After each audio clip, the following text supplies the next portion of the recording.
we have a lot of paper up here. Can we just kind of move it all over and get back to my paper here? It's always so good to be home and be back with the family to get to share with all of you, and I'm really happy to be here this morning. I thank you for acknowledging this award. I do want to mention a little bit about it because I was really quite surprised when I was called and told that the group that selects this person is made up of members of the City Council, members of the Chamber of Commerce, and the former winners of the award, the previous winner of the award, and about 15 people that get together, nominate, and then vote on a person for this particular award in Huntington Beach. And they called and told me it was a unanimous decision. And I was really, really shocked and humbled because I thought of all the incredible women I know that are worthy of receiving this, some who have already received it. And so it was really, really, really touching and really, really moving to have been part of this celebration and to be honored in this way. But you know, then you go home and you wash the dishes and you do the laundry. You know, nothing changes really. I did a little research on Athena because I didn't remember a lot about her. I'd taken classes in Greek mythology ages ago. But she's the daughter of Zeus, and of course Zeus is this mighty warrior. And she didn't have a mother. She was born out of his forehead. So I thought that was a little strange, but then Victoria said, no, not at all, from thought to thing, of course. You know, so that made a lot more sense to me. It was from thought to thing. One of the things that goes along with this award, which I also wasn't aware of until the day before the ceremony, is that I get to be in a convertible on the 4th of July in the Huntington Beach Parade.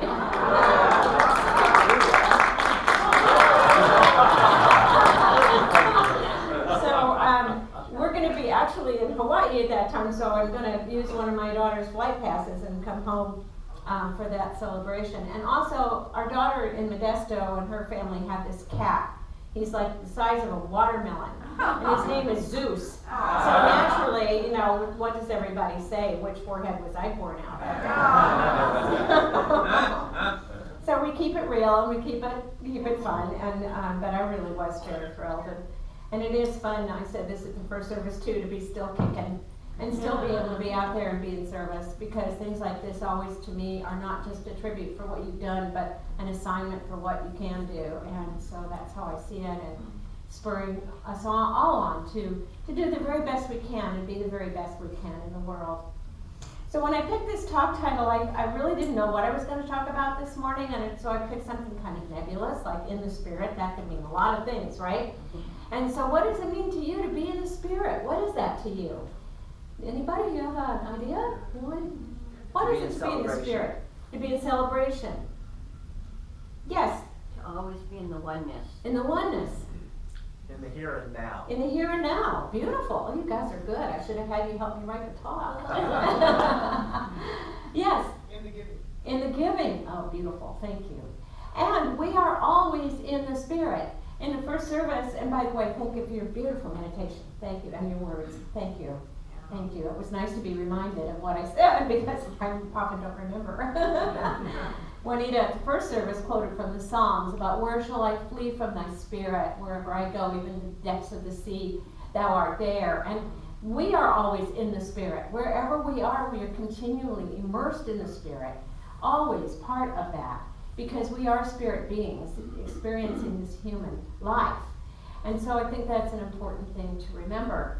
And I had started writing a different talk this week about being in the Spirit, and Reverend Josh is going to talk about the movie It's a Wonderful Life, and I thought about the movie The Christmas Story, and you know, what would have that story have been if that boy didn't end up getting that Red Ryder gun at the end of the movie, or if his dad's leg lamp hadn't fallen through the window, or whatever happened to it. And my personal favorite Christmas movie is Elf. And my favorite part is when the kid is sitting on the department store Santa and Elf yells, "You are sitting on a bed of lies." I just love that. So I was going to talk about what it is to be in the Spirit. And I found this wonderful quote: if you can't find the spirit of the holidays in your heart, you will never find it under a tree. I love that. So really the spirit of the holidays, the spirit of the season, whether it's Christmas, Hanukkah, solstice, Kwanzaa, winter, whatever your reason for being in the Spirit, is found in the heart. Beautiful words, because that's where it is. It's in the heart. So I had an experience this week.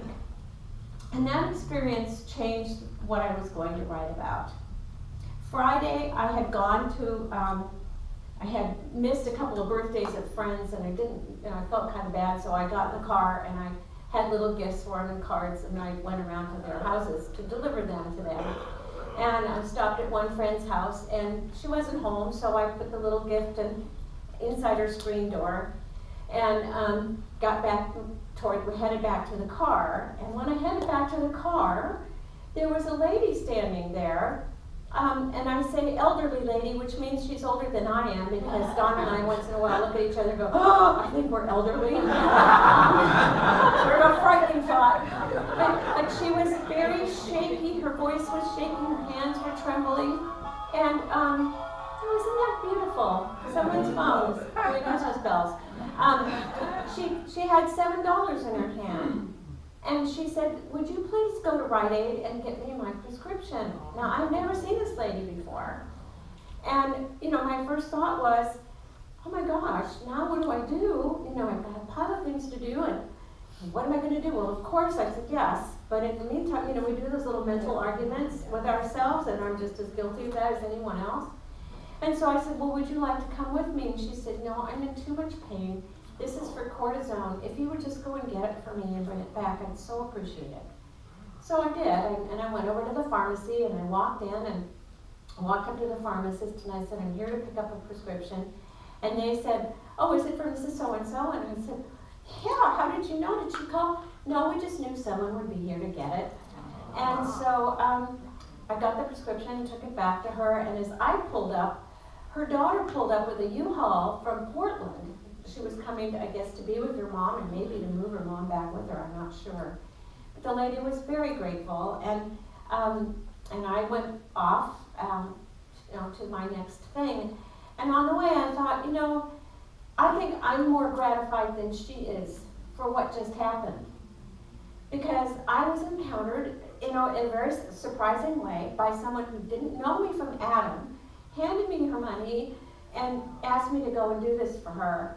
And immediately what it reminded me of is a passage in Hebrews which says something to the effect of, do not hesitate to entertain strangers, for by doing so you may be entertaining angels. And that's what came to me was, this woman was like an angelic visit for me to remember who I am. And remember what this season is really all about. And I was so moved by that then reminded me of a story. And I want to share that story with you this morning, and I want to tell you it is a little long, but I want to read it because the author's words are so good that I don't want to paraphrase it. I don't want to mess up the way he wrote this. It's from a book called Stories That Sneak Up on You, and the book unfortunately is out of print, otherwise I'd tell you all to get it.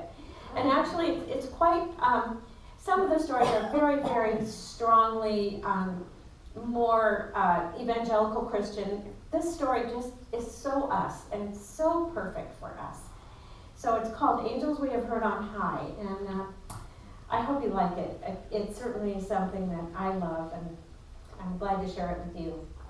Young Pastor Torgensen, resplendent in a new three-piece charcoal gray suit his wife had given him, especially for this Christmas Eve service, mounted the platform. Can you just see that Reverend Josh being up here in the brand new suit that April bought him? An ocean of faces looked back at him, the faces of the Red Ridge Community Church, holiday excited and ready from the cold outside.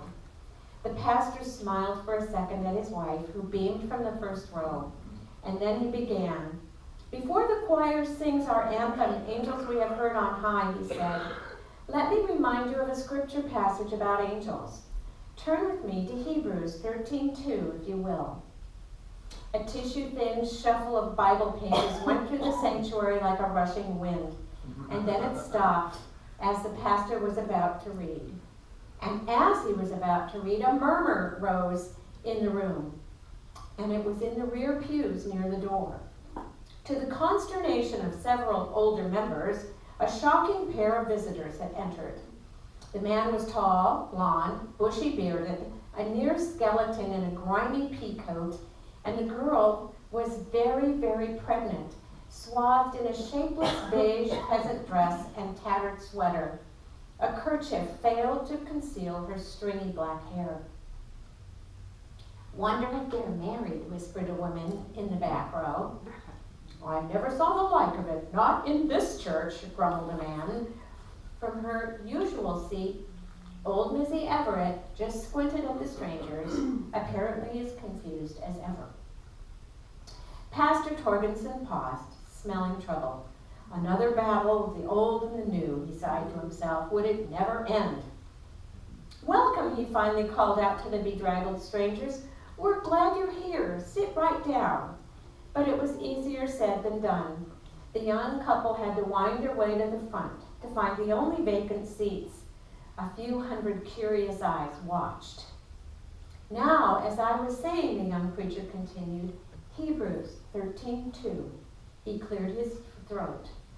"Do not forget to entertain strangers, for by doing, some people have entertained angels without knowing it." He gulped, surprised at the verse's sudden aptness. "Well, perhaps you've read stories about Christmas visitations by angels. Many have been written, most of them pure fiction. But let's remember tonight that our Lord himself was not recognized for whom he was, and let's make sure there's room at our inn tonight." A nod to the choir, and he sat down by the pulpit. The music billowed behind him. He tried not to stare at the young couple, but he couldn't help it. Who were they, and why were they here? And all at once it hit him. On Christmas Eve, a bearded young man and a pregnant young woman seeking shelter? Did they have a donkey parked outside too? He smiled to himself. Entertained angels without knowing it. Well, one never knew. The choir's last Gloria in excelsis Deo faded, and the pastor jumped to his feet. He had an idea. "In our bulletin, the order of service calls next for a pastoral prayer. But before I lead us, let's find out what we have to pray about on this Christmas Eve. Jack," he motioned to an usher, "if you'll get the movable microphone, we can have a brief time of sharing our needs." Again, the pastor tried not to gaze at the young strangers, but he hoped they'd share their obvious needs. After all, this was a unique chance for the church to show hospitality, he thought. "Just a brief time," he repeated, unconsciously nodding at old Missy Everett in the back. Poor old Missy, they called her. She loved sharing times. At the first click of the microphone, she'd jump up as quickly as her arthritis allowed, only to ramble on about some long-forgotten event or person.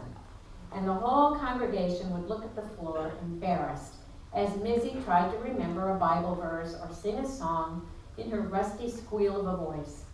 It was starting to put a damper on services, some people said. The pastor's hopes rose as the bearded young man started to get up to his feet. But Missy was up first, and she took the microphone from the reluctant usher. An almost audible groan went up from the congregation. Thank you, Missy," the pastor said after a minute of the old woman's rambling, but she droned on. I wish she'd take a hint, the pastor thought. Poor old Missy, her mind's starting to go, and she still pedals that three-wheeled bicycle all over town, making a spectacle of herself. Even the older members shook their heads about it. You get all this church gossipy stuff? Finally, she surrendered the microphone. "We'll be sure to pray about that, Missy," the pastor said, and then he looked at the young couple. This time, the skinny fellow made it all the way to his feet. I don't know anything about talking at church," he began shakily. "But my old lady," he indicated the girl at his side, my wife and I, we really need a place to stay tonight. We saw the lights and we came in." And the pastor watched the young man speak, touched by his need. "We're glad you did," the pastor said. and I'm sure we can find you a place to stay. By the way, what's your name? The young man looked away shyly. I'm Joe, he said, and this is Mary. A startled murmur was heard. Joseph and Mary? The pastor asked incredulously. He said, yeah, I know how it sounds, the young man said, growing red-faced, but it's true, really. The pastor couldn't hold back a chuckle of wonderment.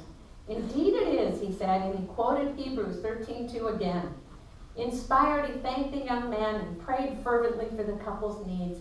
The families gathered there, and the war-weary world's longing for peace on earth. There was no doubt about it. The choir sounded sweeter than ever that night. The ancient story from Luke was never better read nor more poignant. Even the atmosphere seemed rare, closer to heaven, with the young couple sitting there in the front. When the time had come for the benediction, Pastor Torgensen looked out on the Christmas Eve faces and spoke from his heart. Let there be room in our inn tonight, he said. Let us reach out to the Lord of Christmas and to one another. We may be different, but because he came, we can be one.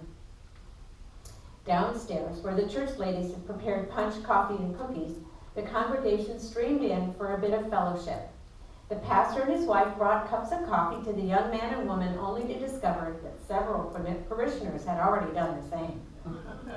We'd be happy to have you stay at our house tonight, Joe and Mary, volunteered a middle-aged couple. We were going to say the same thing, said two others. A group of high schoolers brought cookies and punch to the strangers, and Pastor Torgensen, smiling broadly, hugged his wife.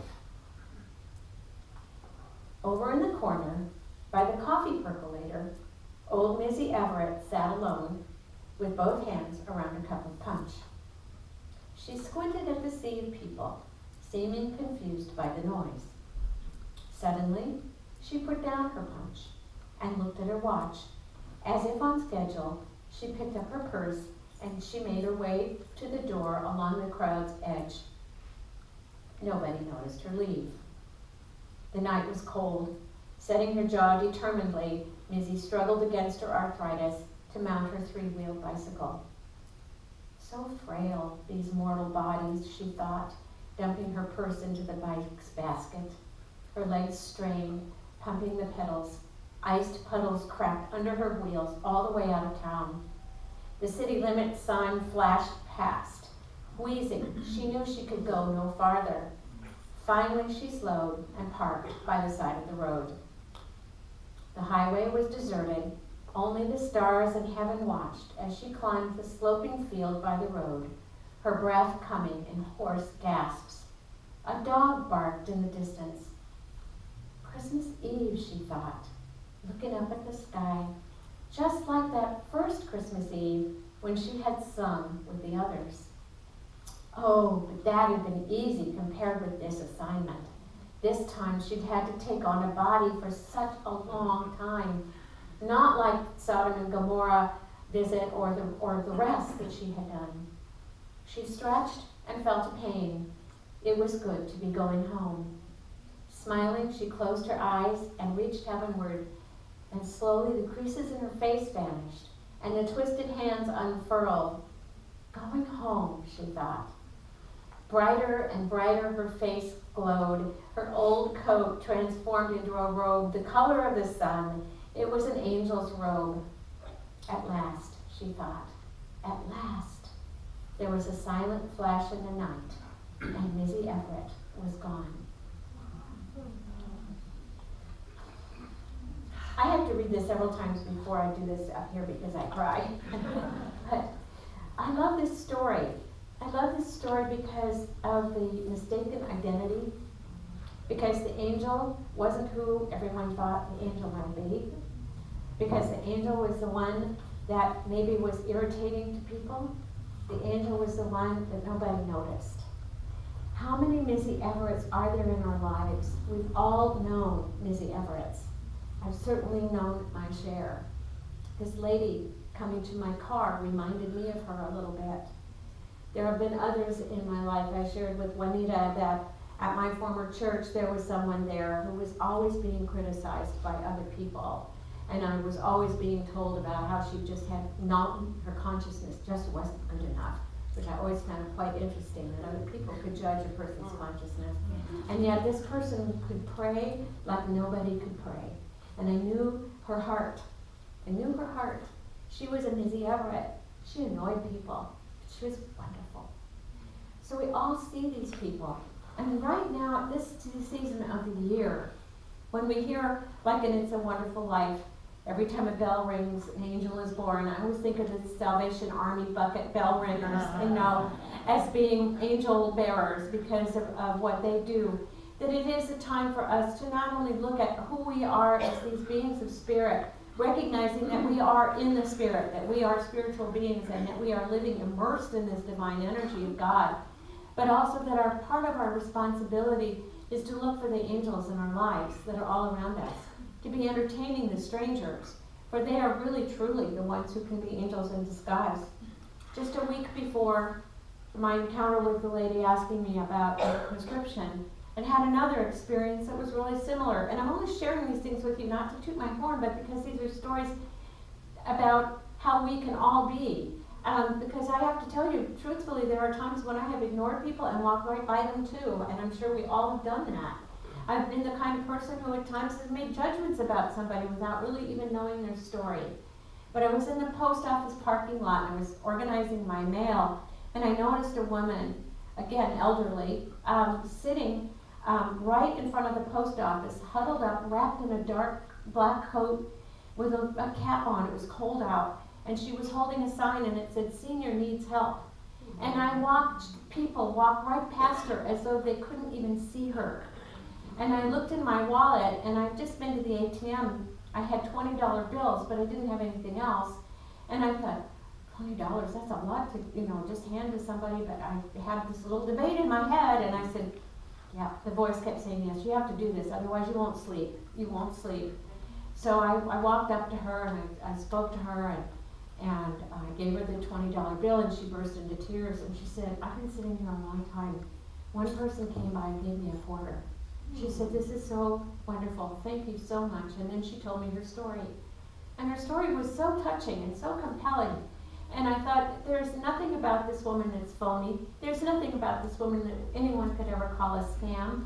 And even if it was, I'm erring on the side of kindness, not on the side of judgment.